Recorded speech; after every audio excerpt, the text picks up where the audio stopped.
آج کے اگر اس پرفتن دور میں کوئی اگر اللہ کے گھر میں آ رہا ہو، خواہ وہ شب معراج کے نام سے آئے یا شب براءت کے نام سے آئے یا شب قدر کے نام سے آئے، تو بتائیے شیطان کے علاوہ کسی اور کو تکلیف ہو سکتی ہے؟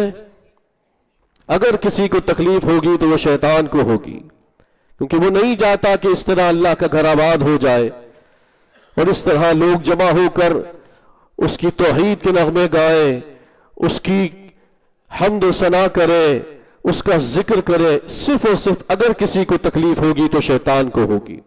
وہ کلپ سن کر میرے بڑا دکھ ہوا کہ اتنی ڈھٹائی کے ساتھ، اتنی جسارت کے ساتھ یہ کہہ دیا ایک ٹک ٹاکر مفتی نے کہ یہ تو کہیں سے ثابت ہی نہیں ہے، یہ تو بدعت ہے۔ یعنی اتنی بڑی جسارت کہ یہ ثابت نہیں ہے، یہ تو بدعت ہے۔ میرے والد گرامی کو حدیث پڑھتے پڑھاتے 70 سال ہو گئے۔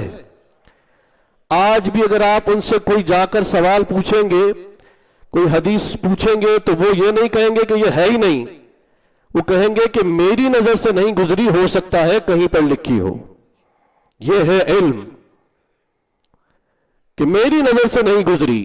امام بخاری جیسا جس نے پوری بخاری شریف لکھی، ان کی بارگاہ میں 100 سوالات حدیث کی صورت میں پیش کیے، آپ نے یہ نہیں کہا کہ یہ حدیث ہی نہیں ہے، آپ نے کہا لا اعلم، میں نہیں جانتا، ہاں میں نے نہیں پڑھی ہوگی۔ پھر وہ بعد میں آپ نے تصحیح کر کے سب صحیح فرما دی۔ تو اتنی بڑی جرأت و جسارت تو وہی کر سکتا ہے کہ جس کو اپنے علم پر گھمنڈ ہو، تکبر ہو، اور یہ تکبر کرنے والا شیطان آپ کو پتا ہے جنوں میں سے تھا، لیکن فرشتوں کا سردار استاد بنا دیا گیا تھا، فرشتوں کا استاد تھا اس علم کی بنیاد پر، لیکن مردود بھی کیوں ہوا؟ اسی تکبر کی وجہ سے کہ میں خلقتنی من نار و خلقتہ من طین، میں تو آگ سے پیدا کیا گیا ہوں، یہ تو مٹی سے بنایا گیا ہے، میں کیوں اس کو سجدہ کروں؟ بس یہی غرور اور تکبر اس کو لے ڈوبا۔ اچھا، تم مسجد کے ممبر و محراب پر بیٹھ کر لطیفے سناؤ، ممبر و محراب کا تقدس پامال کرو، وہ جائز ہے۔ پوری مسجد میں قہقہے کی آوازیں گونجتی رہے، وہ جائز ہے۔ تمہاری شہرت ہی اس لطیفوں کی بنیاد پر ہوئی، اور ان لطیفوں سے تم نے اپنے آپ کو سیلیبریٹی سمجھنا شروع کر لیا۔ اس وقت سوشل میڈیا پر 2-3 طریقوں سے لوگ مشہور ہوتے ہیں، یا تو اپنا جسم دکھا کر، یا پر کسی کے ساتھ مذاق مستیاں کر کے۔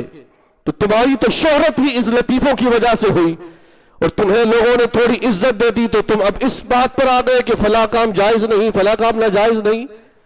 تم نے مسجد کا ممبر و محراب کا تقدس پامال کیا، اس کا کوئی حساب ہے؟ جبکہ حضور نے مسجد میں قہقہا لگانے کے بارے میں فرمایا الضحک فی المسجد ظلمۃ فی القبر، جس نے مسجد میں قہقہا ہنسی مذاق کی، مسجد میں ہنسی مذاق، اس کی قبر میں اندھیرا ہوگا۔